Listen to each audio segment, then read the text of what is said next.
اہل بیت کو بھی جمع کرتے تھے اور ان کو بھی سناتے تھے۔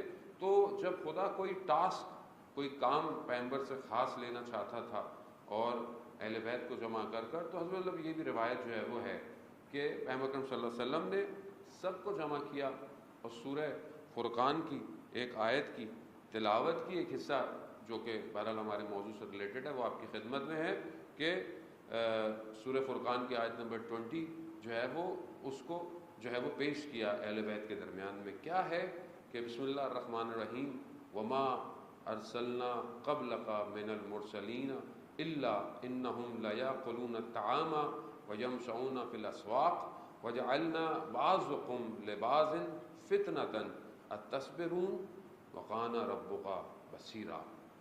رسول خدا نے خدا کی طرف سے اس پیغام کو اہل بیت اپنے حضرت علی علیہ السلام، حضرت سیدہ اور حسنین کی خدمت میں یہ پیش کیا۔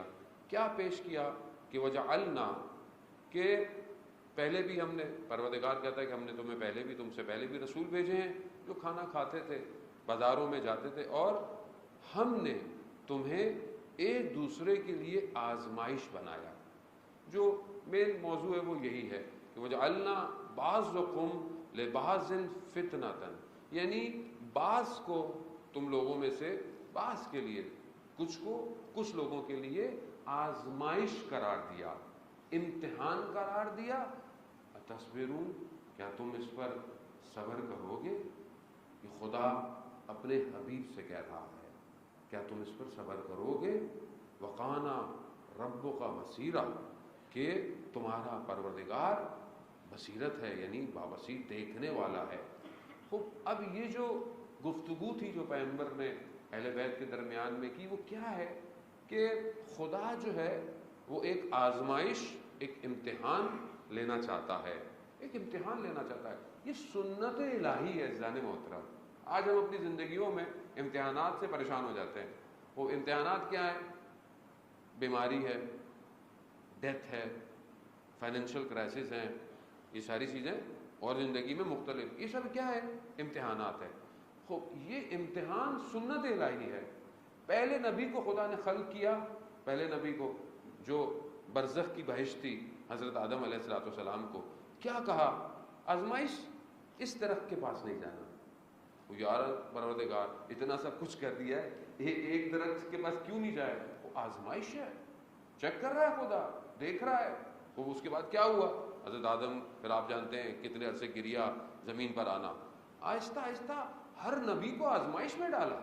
حضرت نوح اتنے 100 سال تبلیغ کر رہے ہیں، آزمائش ہے، کیوں نہیں ہو رہے؟ ہم یہاں پر آتے ہیں، 10 دن مجلس پڑھتے ہیں، 2 دن مجلس پڑھتے ہیں، 5 دن مجلس پڑھتے ہیں، بھائی لوگوں میں کچھ نہیں ہونے والا، یہ سب ایسی ہیں۔ کیوں؟ سنت الہی ہے۔ اللہ اپنے نبی کو 950 سال تبلیغ کرا کر کہہ رہا ہے کہ تمہارا کام کیا ہے؟ ہدایت دینا۔ ہم فوراً کہہ دیتے ہیں او کچھ نہیں ہو سکتا اس کمیونٹی کا۔ کیسے نہیں ہو سکتا؟ مگر ہم ہدایت دینے والے ہیں؟ نہیں، ہم تو پیغام پہنچانے والے ہیں، ہدایت خدا کے ہاتھ میں ہے۔ آزمائش ہے، ہر طرح کی آزمائش ہے۔ معاشرہ خراب ہو گیا، مولانا صاحب بگڑ گیا ہے، سب کچھ ختم ہو گیا ہے، ہم کیسے ہی غلط باتیں کہہ سکتے ہیں؟ مگر خدا نے کیا کائنات کو عبث خلق کیا ہے؟ مگر خدا نے کیا کائنات کو بیکار خلق کیا ہے؟ نہیں۔ اور جب یہ ایمان ہو کہ آخری جو ہے وہ پردہ غیبت میں ہے، تو پھر مایوسی کیسی، پھر نا امیدی کیسی؟ اور ہم اسی کے لیے تو یہ سب تیاری کر رہے ہیں، اسی کے لیے تو گفتگو کر رہے ہیں، اسی کے لیے تو اپنے آپ کو سٹرونگ کر رہے ہیں، تو پھر ظاہر ہے عزیزان محترم، بہرحال چند دنوں میں یہ تھوڑی سی سختی آپ کو برداشت کرنی پڑے گی، اس سختی تک پہنچنا ہے، اس امتحان کو، کہ جو پروردگار قرآن میں کہہ رہا ہے کہ میں نے تمہیں بعض کو بعض کے لیے آزمائش کے لیے خلق کیا ہے۔ یعنی بعض اوقات اولاد آزمائش بن جاتی ہے، بعض اوقات ماں باپ آزمائش بن جاتے ہیں، بعض اوقات دوست آزمائش بن جاتا ہے۔ خوب آزمائش ہے خداوند متعال کے لیے۔ اتبصرون، کیا تم صبر کرو گے؟ خدا پوچھ رہا ہے اپنے نبی سے، اپنے محبوب سے۔ وہ اہل بیت کیا فرماتے ہیں؟ اہل بیت نے کہا کہ ہم صبر کریں گے۔ خوب جب یہ کہا کہ صبر کریں گے، تو پھر اس کے بعد پیغمبر نے ان آزمائش کا ذکر شروع کر دیا۔ کہتے ہیں کہ پیغمبر نے اتنا گریہ کیا کہ گریہ جو تھا وہ کوچے تک، گلیوں تک سنائی دینے لگا۔ عزیزان محترم آزمائش آسان نہیں ہے. اگر پاؤں آزمائش میں ڈال دیا تو پھر تیار ہو جائے. اب یہ جو آزمائش تھی پروردگار کی یا آزمائش لی پروردگار نے، یہ کیوں ہے؟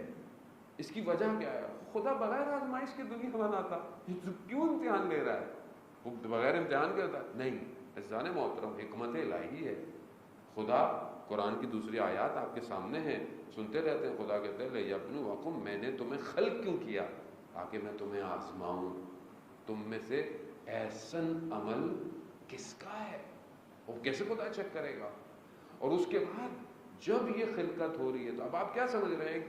ایکچولی ہماری جو نارمل زندگی ہے اس میں ایک چیز جو ہے وہ بالکل سائلنٹ ہے، یعنی ڈیڈ ہے، یعنی اس کی طرف ہماری توجہ نہیں ہے. وہ کیا ہے؟ وہ دشمن شناسی ہے. یعنی دشمن بھی ہے ہماری زندگی میں یا نہیں ہے یہ ہمیں نہیں پتا، کیونکہ ہمیں ممبر سے بھی میٹھی میٹھی باتیں ملتی ہیں اور ایسی باتیں کریں مولانا صاحب کی قسم سب جنت میں چلے جائیں اور کوئی مشکل نہ ہو. باقی زندگی بھی ہماری ایسی ہونی چاہیے کہ ہمیں ایسا اسلام دے کہ ہماری زندگی ڈسٹرب نہ ہو مولانا صاحب، ہمارا بزنس ڈسٹرب نہ ہو، ہمارا کاروبار ڈسٹرب نہ ہو، ہمارا لائف سٹائل بس سیٹ چلتا رہے. ہمیں ایسا اسلام دے. وہاں آج کل یہی ڈیمانڈ ہے ہر کسی کی. آج کل آپ دیکھ لیں ہر کوئی چاہتا ہے کہ ریلیکس موڈ ہو. تو میں آپ کو یہاں بریکٹ میں یہ بات آج آپ کو دے دوں کہ اب ریلیکس موڈ ختم ہے. میں آپ کو بتا رہا ہوں، ہو سکتا ہے ابھی آپ کو یہ میری بات سمجھ میں نہیں آئے، کچھ عرصے کے بعد کہیں لکھ لیجئے گا. ریلیکس موڈ مومنین کے لیے اب دنیا میں ختم ہے. تیار ہو جائے. کیوں؟ ظہور نزدیک ہے.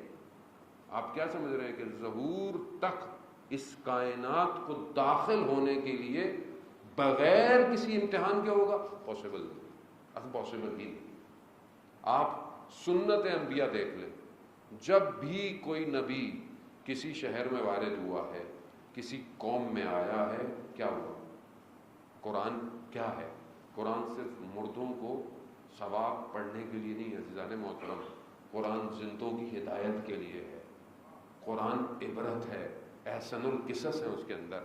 آپ ہر نبی کو دیکھ لیں، ہر نبی اپنی قوم میں جب ہدایت کے لیے آیا ہے کیا ہوا؟ آزمائش، امتحان. اس امتحان سے جو قوم کامیاب ہوئی وہ قوم کامیاب ہوئی. جس نے امتحان میں کامیابی نہیں دی اس قوم کے اوپر کیا آیا؟ عذاب آ گیا. اب وہ جو انبیاؤں کا وارث ہے، کیونکہ بہرحال آج جمعہ ہے تو ہمارے لیے واجب ہے اس آخری کی گفتگو کرنا. ویسے بھی ہمیں ہر گفتگو میں امام کے ذکر کے بغیر ہمارا ذکر ہونا نہیں چاہیے، لیکن کیونکہ جمعہ ہے تو بطور خاص ہونا چاہیے کہ وہ انبیاؤں کا وارث ہے. جتنی مشکلات انبیاؤں کی قوموں کو آئی تھیں وہ ساری مشکلات اس آخری کے منتظرین پر آئیں گی. تیار، آرام سے مولا بھی آ جائے، ہمارا کام بھی چلتا رہے، تو یہ ممکن نہیں ہے. ایسا نہیں ہے. انبیاء حضرت ابراہیم علیہ السلام سے خواب دیکھا گیا، خدا نے امتحان دیا، بیٹے کو لے کر آؤ. بیٹے کو لایا گیا، قربانی دو. قربانی کے لیے تیار کیا گیا. جیسے ہی چھری پھیرنے لگے، قرآن کی آیات کیا کہتی ہیں؟ تمہارا خواب سچا ہے، تمہارا رویا سچا ہے، تم کامیاب ہو. کیا ریپلیسمنٹ ہو گئی.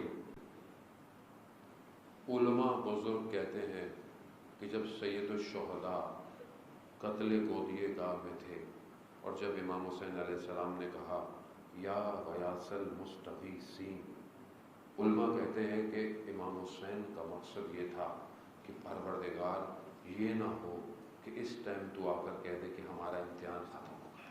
نہیں، ہم آخر تک کھڑے ہوئے ہیں.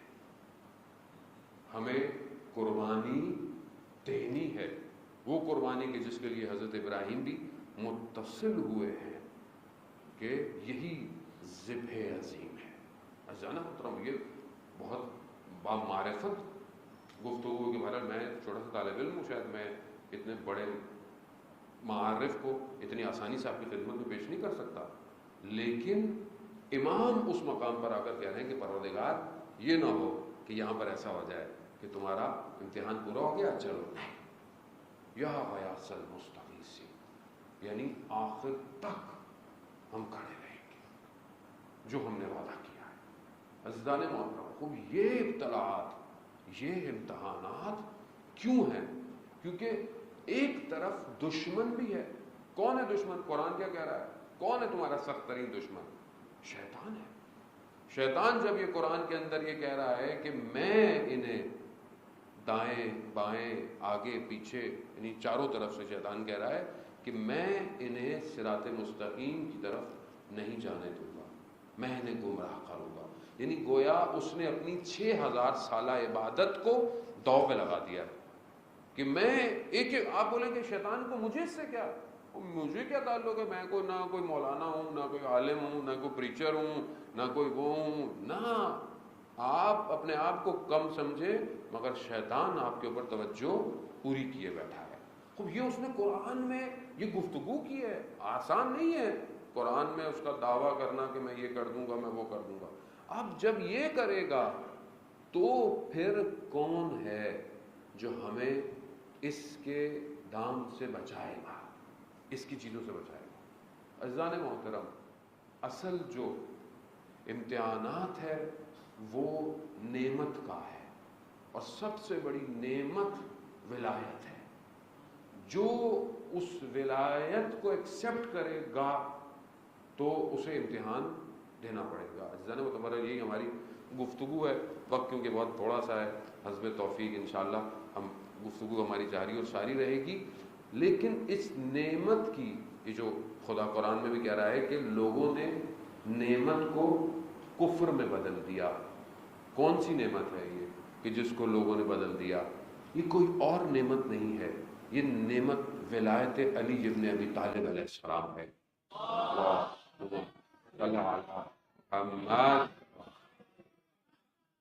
یہ جو نعمت ہے کیسے بدل دیا لوگوں نے، کیسے کفر میں بدل دیا؟ کیونکہ ولایت کو بھیجا اس لیے گیا تھا۔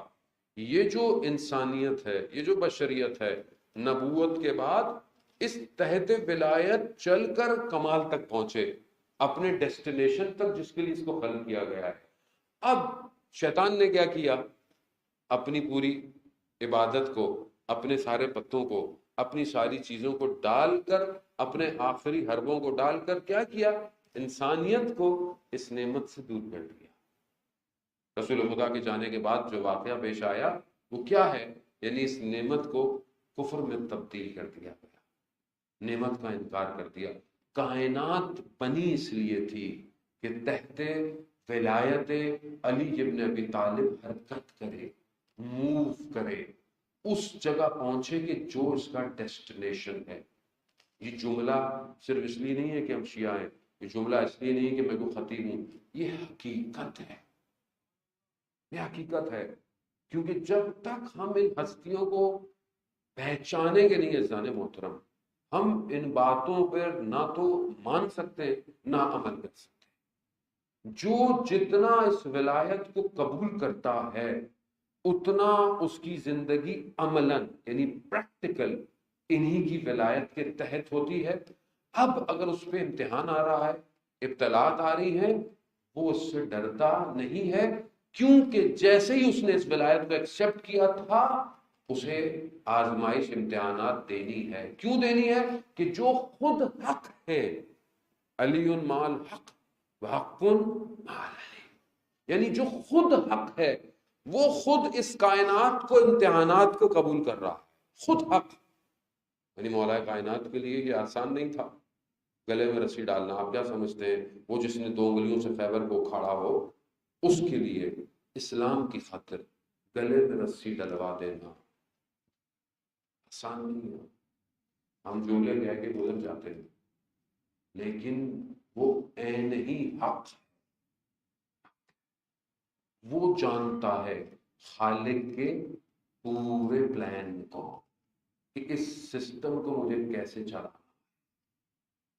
امام کو سمجھے؟ امام کو سمجھے نہیں۔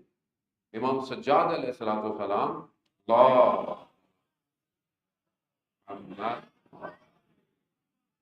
امام سجاد علیہ السلام اپنی ایک دعا میں صحیفہ سجادیہ میں خدا کی حمد و ثنا کر رہے ہیں۔ پہلے جملہ آپ سے تبرکاً عرض کرنا ہے کہ امام کو پہچان فرماتے ہیں حمد ہو اس پروردگار کی جو ہوا کے وزن سے واقف ہے.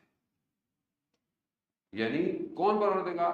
یعنی آپ کو پتا ہے صحیح سجادیہ میں حمد و ثنا ہے شروع میں ہر دعا کے، پروردگار کی حمد و ثنا ہے، تعریف ہے، تمجید ہے. اب امام کیا کس طرف اشارہ کر رہے ہیں؟ آیت اللہ تحریری نے اپنے درس میں اس لطیف نقطے کو بیان کیا، تو میں نے بولا کہ آپ کی اذان عالی میں منتقل کر دوں تاکہ امام کی معرفت ہمیں ہو. کیا فرماتے ہیں کہ پروردگار یعنی حمد ہو اس پروردگار کی جو ہوا کے وزن سے، یعنی ویٹ آف ایئر، ہوا کا وزن بہر ہے. اس زمانے میں تو کوئی ایسی یعنی مشینری یا کوئی ایسی انسٹرومنٹ نہیں تھا جو ہوا کے ویٹ کو کیلکولیٹ کرتا. شاید لوگوں کو تو پتا بھی نہیں ہو کہ ہوا کا بھی وزن ہوتا ہے کہ نہیں ہوتا. آج دنیا بناتی ہے کہ کتنا وزن ہے، آپ سی این جی ڈالتے ہیں، آپ کمپریشر ڈالتے ہیں، آپ ایئر ٹیمپریچر، ہر چیز ویٹ کو کنٹرول کرتے ہیں. لیکن امام کیا فرما رہے ہیں؟ ہم تو اس پروردگار کی جو ہوا کے وزن سے واقف ہے. اب خدا واقف ہے، امام کو کیسے پتا چل گیا کہ خدا وزن سے واقف ہے؟ یعنی امام کا علم خدا کے علم کی حقیقت کو جانتا ہے، اسے کہتے ہیں. یعنی جتنے بھی موجودات ہیں کائنات میں، یہ کیا ہے؟ یہ علم پروردگار ہے.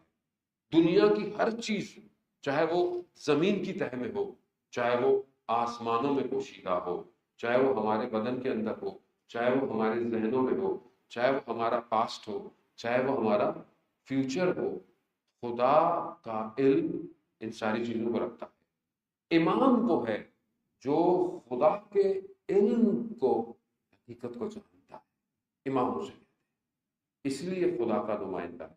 عزیزان محترم، اب یہ جب ایسا قبول کیا ہے تو اب پھر امتحانات کے اندر وارد ہونا پڑے گا. امتحان دوسری طرف شیطان ہے، شیطان اپنے پورے سسٹم کے ساتھ امامت سے، ولایت سے دور کرنے کے لیے ہے. اور جو اس کو ایکسپٹ کرے گا وہ کیا کرے گا؟ وہ خود امتحان کے اندر آئے گا اور پھر جو ہے وہ آگے کی طرف بڑھنا شروع کر دے گا. بہرحال میں اپنی گفتگو کو اسی کے درمیان میں جو ہے وہ آج آپ کو مقدماتاً گفتگو کی اور ایک حدیث آپ کی خدمت میں بی بی کی جو ہے وہ شان میں بیان کرنی ہے، کہ تاکہ ہمیں پتہ چلے کہ ہم ان ایام میں کس ہستی سے متصل ہونے جا رہے ہیں، کس ہستی کے ساتھ کنیکٹ ہونے جا رہے ہیں. بہرحال انوار کی بہرحال یہ ایک حدیث ہے، والیوم 43 کے اندر ہے، اور قیامت کا اس حدیث کے اندر ذکر ہو رہا ہے. اور آئے گی کہ قیامت والے دن ایک شور ہوگا، ایک دغدغہ ہوگا، ایک غل ہوگا، ایک شور ہوگا، اور عرش کی جانب سے ایک آواز آئے گی. کیا آواز آئے گی؟ حضرت جبرائیل کی آواز آئے گی. غضو ابصارکم، اپنی نگاہوں کو نیچے کر لو، فاطمہ بنت محمد تشریف لا رہی. یہ قیامت والے دن ایک شور، اس دن یہ آواز آئے گی اور سب کی نگاہیں احترام حضرت سیدہ میں جھک جائیں گی. وہ ایک سواری جس پر حضرت سیدہ ہوں گی سوار، وہ حضرت جبرائیل اس کو ہدایت کرتے ہوئے محشر کے میدان میں لے کر آئیں گے اور عرش پروردگار کے مقابلے میں، اس کے سامنے میں اس کو قرار دیں گے. اور حضرت فاطمہ سلام اللہ علیہا اس سے نیچے تشریف لائیں گی اور پھر جو ہے وہ گفتگو شروع کریں گی پروردگار سے. خدا کی بارگاہ میں فرمائیں گی، یا حبیبتی، اے میرے حبیب، میں تیرے حبیب کی بیٹی ہوں، مجھے جو ہے وہ ہر چیز جو میں چاہوں مجھے عطا کرے. وشفا تشفعی، اس کی شفاعت کرے جس کی میں شفاعت کروں. اللہ اکبر. عزیزان محترم، بس تھوڑی دیر ہو سکتا ہے وقت جو مجھے دیا گیا ہے میں کچھ منٹ آگے ہو جاؤں، لیکن انشاءاللہ یہ وقت قیامت والے دن ہمارے لیے بہت کامیابی کا باعث بنے گا. بی بی فرماتی ہیں خدا کی بارگاہ میں، اے میرے حبیب، اے میرے حبیب، اے میرے مولا، میں تیرے حبیب کی بیٹی ہوں، اس کی شفاعت کرنا جس کی میں شفاعت کروں، اور تجھے واسطہ تیری عزت اور جلالت کا پروردگار اس کو قبول کر. اور خدا نے اس کو قبول کیا کہ میں اس کو قبول کرتا ہوں کہ آپ جس کی شفاعت کریں میں اس کی شفاعت کروں گا، اور ہر ظالم کو آج میں اس کو سزا دوں گا. بس پھر حضرت فاطمہ بیان کرتی ہیں الہی و سیدی. اب بتا رہی ہے کہ کس کی شفاعت کرنی ہے. عزیزان محترم، میں قربان جاؤں سیدہ پر، میرے ماں باپ قربان جائیں سیدہ پر، جو قیامت والے دن کھڑے ہو کر خدا کی بارگاہ میں یہ گفتگو کرے گی. صرف یہ حدیث بھی اگر ہمیں سمجھ میں آ جائے، میں سمجھتا ہوں ہمارے پاس اس سے بڑا خزانہ دنیا میں کوئی نہیں ہے.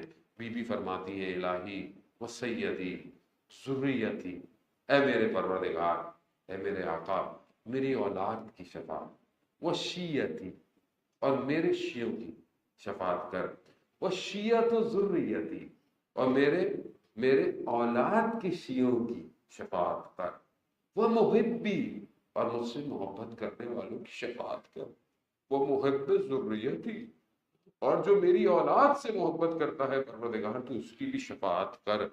پھر جو ہے وہ خطاب جو ہے وہ اس درخواست کو قبول کیا جائے گا خداوند متعال کی طرف سے، اور جو ہے وہ سوال ہوگا، آواز آئے گی، کیا آئے گی؟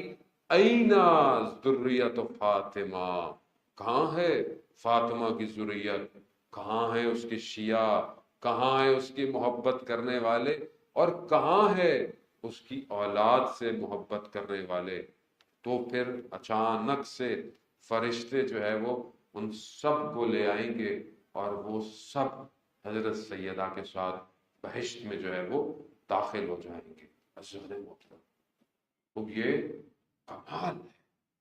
بہرحال حدیث ایک اور بھی میں چاہتا تھا کہ بیان کروں، لیکن بہرحال میں اس پہ اکتفا کرتے ہوئے انشاءاللہ. عزیزان محترم، ہم شاید قیامت سے واقف نہیں ہیں، ہم اس عالم سے واقف، ہم اس کے عدالت سے واقف، ہم اس کائنات کے ہدف سے واقف نہیں. ہمیں نہیں پتا کہ جہاں ہدایت سخت کام ہے وہاں شفاعت اس سے بھی سخت کام ہے. ہو سکتا ہے کوئی ہدایت کے لیے آئے، کوئی ہدایت حاصل نہ کرے، چھوڑ دے چلا جائے، لیکن یہ ایسے ہادی ہیں کہ اللہ نے انہیں ہدایت کے لیے بھیجا، مگر معاملہ یہاں رکا نہیں ہے. انہوں نے کہا ہے کہ ہم وہاں بھی تمہاری شفاعت کریں. یعنی اگر تمہارا عمل بہت اچھا نہ ہوا تو ہم وہاں تمہارا ہاتھ پکڑیں، تمہیں ہاتھ پکڑ کر لے کے جائیں. عزیزان محترم، اور کیا چاہیے؟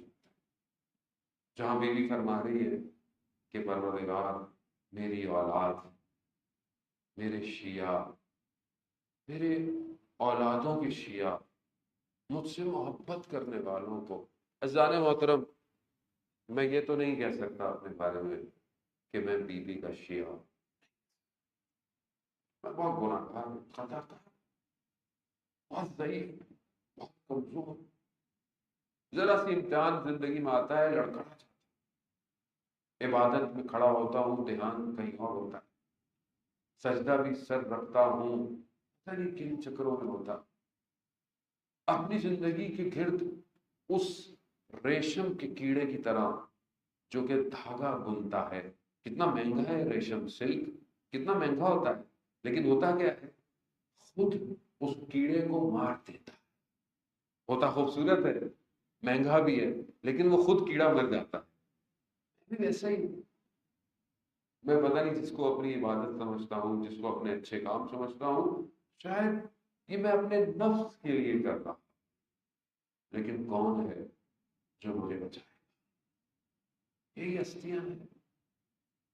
اگر میں شیعہ نہیں تو کم از کم آج آپ سب یہاں بیٹھے ہوئے ہیں، کم از کم دل میں حضرت سیدہ کی محبت تو ہے.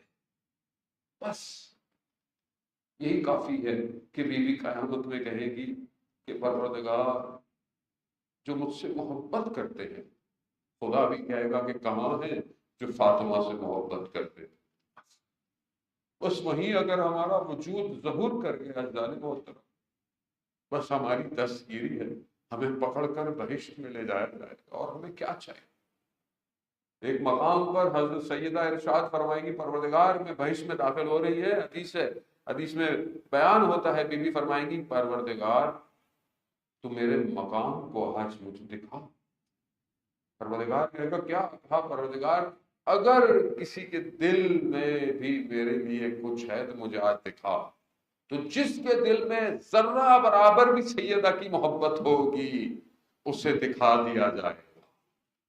بی بی اس کو بھی جو ہے وہ لے کر بہشت کی طرف۔ استاد فاطمی نیا کا مشہور جملہ ہے، فرماتے ہیں کہ اگر تم اپنے آپ کو دیکھنا چاہتے ہو نا کہ تم صحیح راستے پر ہو کہ نہیں ہو، تو بس اپنے دل میں جھانک کر یہ دیکھو کیا تمہارے دل میں سیدہ کی محبت ہے؟ بس اگر محبت ہے تو سمجھ لو تم ابھی سیدھے راستے پر، تم بچ سکتے ہو۔ جانے کون ہے یہ سیدہ، کیوں اتنا بڑا مقام ہے؟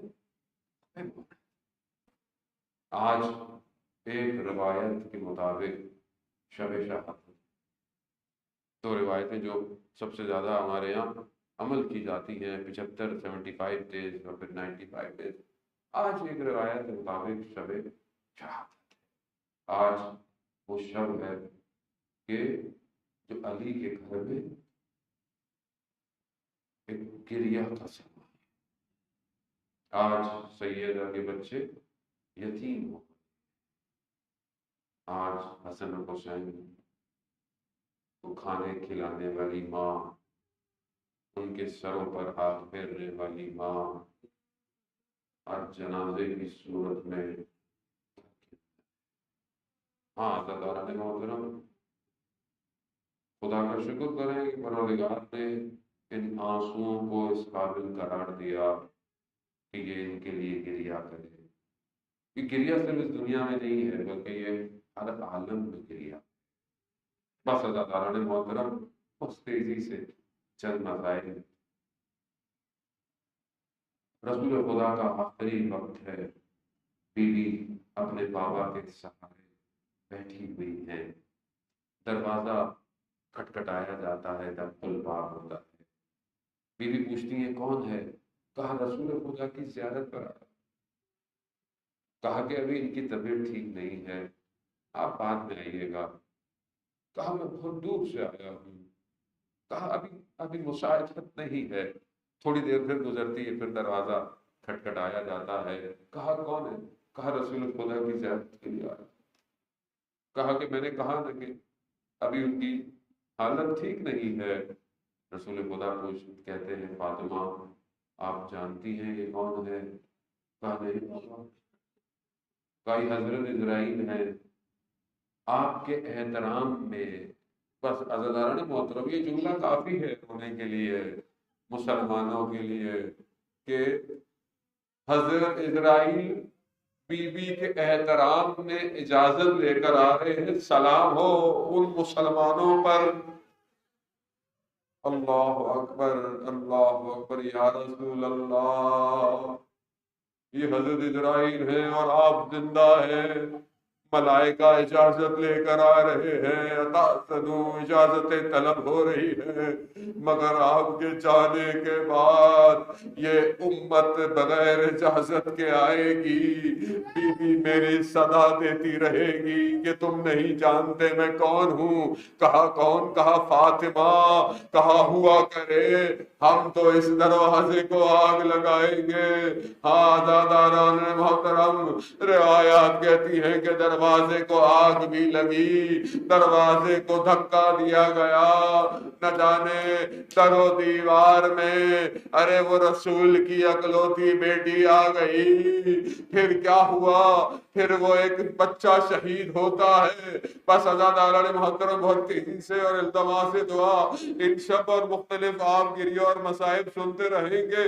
ہاں مگر آپ خود تصور کریں نا کہ جب ایک خاتون کہ جو وضع حمل کے اندر ہو، اس کا بچہ اگر ساکت ہو جائے، اس حالت میں کیا وہ چل سکتی ہے؟ کیا وہ آگے بڑھ سکتی ہے؟ لیکن میرا سلام ہو سیدہ پر کہ جو ولایت کی خاطر اپنے آپ کو بھول گئی۔ جب یہ ہٹے ہیں، میں یہ نہیں پڑھوں گا کہ یہ کس طرح گھر میں داخل ہوئے، بس اتنا کہوں گا کہ ایک مراحل میں کہتے ہیں کہ دروازے کے نیچے سیدہ تھی، یا امام زمانہ جمعے کا دن ہے، ظہور کا دن، میں معذرت چاہتا ہوں آپ کے لیے بھی سخت ہے، لیکن کہتے ہیں کہ 40 لوگ دروازے کے اوپر سے گزر گئے۔ ہاں، مگر اسی تھوڑی دیر بعد میری بیوی اٹھتی ہے، پہلا سوال پوچھتی ہے فضا ابو الحسن کہاں ہے، علی کہاں ہے، کہاں لے کر گئے ہیں، کہاں چادر لاؤ۔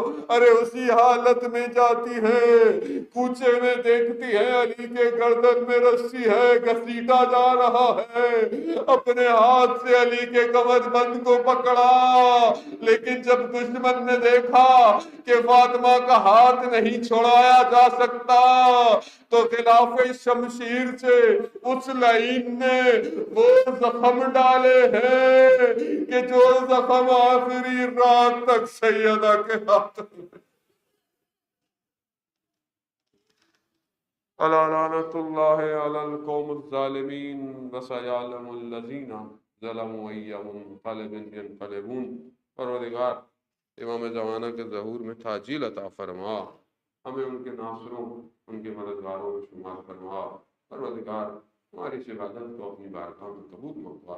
پروردگار تجھے واسطہ حضرت سیدہ کا، تجھے واسطہ اہل بیت اطہار کا، تجھے واسطہ بی بی کی 18 سال کی زندگی کا۔ ہم خطاکار ہیں، گناہ گار ہیں، پروردگار ہماری عاقبت خیر عطا فرما، ہمارے مرحومین کی مغفرت فرما۔ پروردگار روز قیامت میں ہمیں بی بی کی شفاعت نصیب فرما۔ مسلمان جہاں بھی ہیں ان کی جان مال عزت آبرو کی حفاظت فرما۔ حاضرین مجلس جو بھی سن رہے ہیں دیکھ رہے ہیں ان کی جائز خواہشات کو پورا فرما۔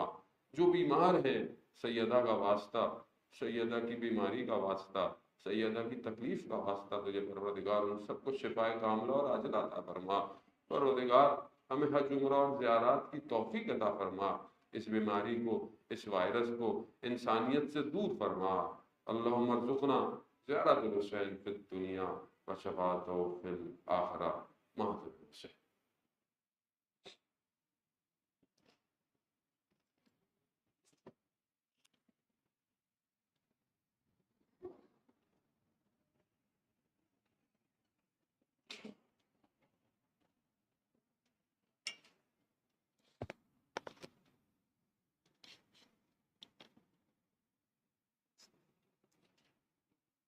سائے میں سیدہ کے عزادار رہیں گے، سائے میں سیدہ کے عزادار رہیں گے، سائے میں سیدہ برتا ہی چلا جائیں گا شبیر کا ماتم، برتا ہی چلا جائیں گا شبیر کا ماتم، قیدی جو ہمیشہ کے علمدار رہیں گے، سائے میں سیدہ کے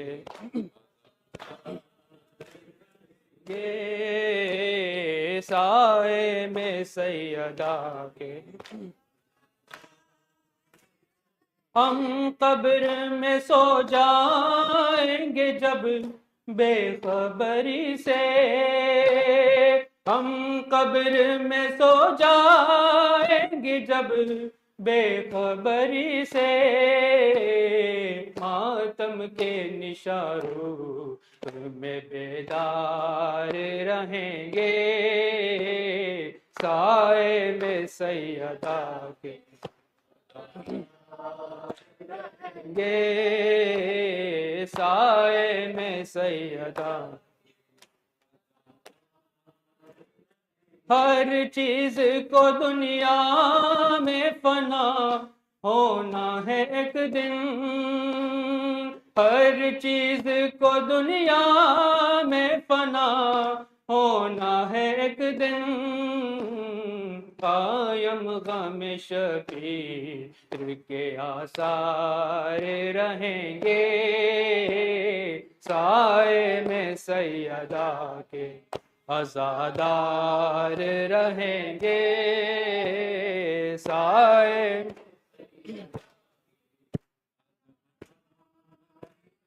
جنت میں اگر مجلس شبیر نہ ہوگی جنت میں اگر مجلس شبیر نہ ہوگی ہم اہل عزا خلد سے بیزار رہیں گے سائے میں سیدہ کے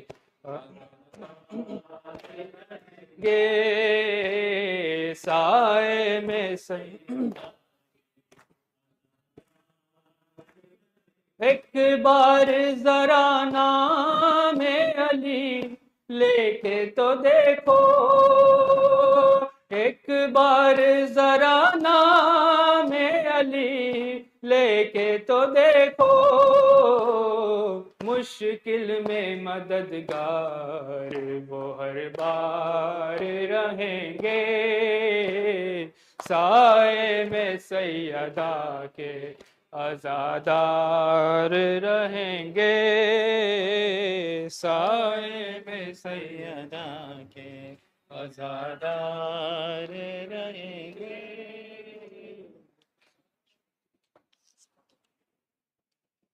سینے میں لیے رنج و علم کرب و بلا کا یا فاطمہ زہرا بابا سے ملنے کو چلی ابیہا یا فاطمہ زہرا آنکھوں سے لہو بہتا ہے پہلو ہے شکستہ یا فاطمہ زہرا یا ابیہا یا زہرا پہلو ہے شکستہ یا فاطمہ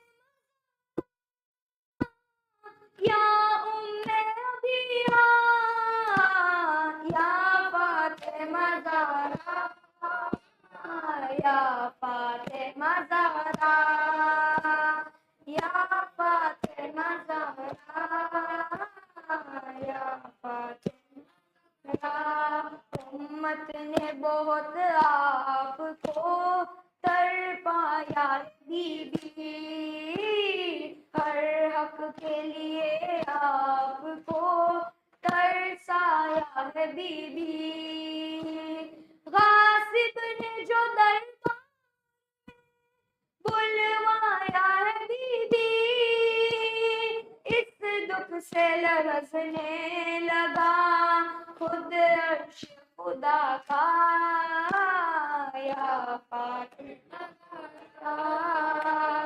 یا فاطمہ زہرا یا فاطمہ زہرا یا فاطمہ زہرا یا فاطمہ زہرا شبیر کی دنیا میں ولادت سے بھی پہلے کہتی تھی یہ زہرا کہ بہت سہتی ہوں صدمے بچائی بہت ہے بچہ میرا کہتا ہے کہ اماں میں ہوں پیاسا یا فاطمہ یا فاطمہ زہرا یا فاطمہ زہرا یا فاطمہ زہرا یا فاطمہ زہرا یہ کام رہا صدیوں سے بس اہل عزا کا پیاسوں کے لیے بہتا رہا اشکوں کا دریا شبیر کا پرسا زہرا کو ہمیشہ شبیر کو دو مادرے شبیر کا پرسایا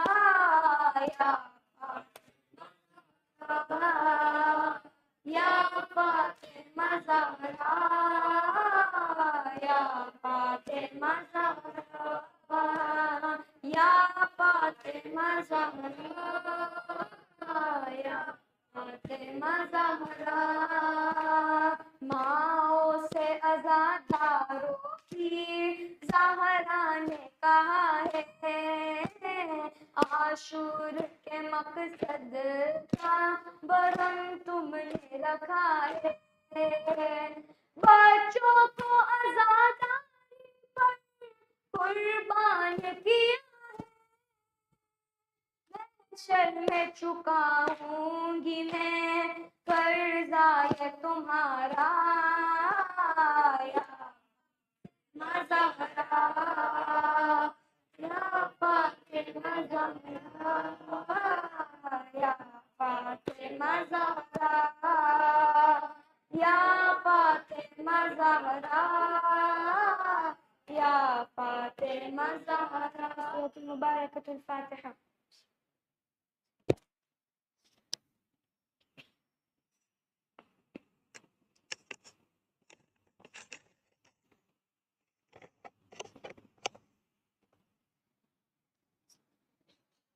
السلام عليك يا مولاي يا أبا عبد الله وعلى جدك وأبيك وعلى أمك وأخيك وعلى التسعة المعصومين من ذريتك وبنيك. السلام على الحسين وعلى علي بن الحسين وعلى أولاد الحسين وعلى أصحاب الحسين خصوصا سيدي ومولاي أبو الفضل العباس واختك زينب أم كلثوم وبنتك سكينة جميعا ورحمة الله وبركاته. السلام عليك يا مولاي يا غريب الغرباء السلطان أبا الحسن مولانا علي بن موسى الرضا كن شفيعنا وشفيع والدينا في يوم الجزاء. وفقنا الله لزيارتك يا مولا ورزقنا الله شفاعتك في الدنيا والآخرة. والصلاة والسلام عليك وعلى أختك فاطمة المعصومة جميعا ورحمة الله وبركاته. السلام عليك يا مولانا يا صاحب العصر والزمان. السلام عليك يا خليفة الرحمن. السلام عليك يا شريك القرآن. السلام عليك يا كعبة الإيمان. السلام عليك يا إمام الإنس والجان. عجل الله لك ما وعدك من النصر وظهور الأمر ورحمة الله وبركاته.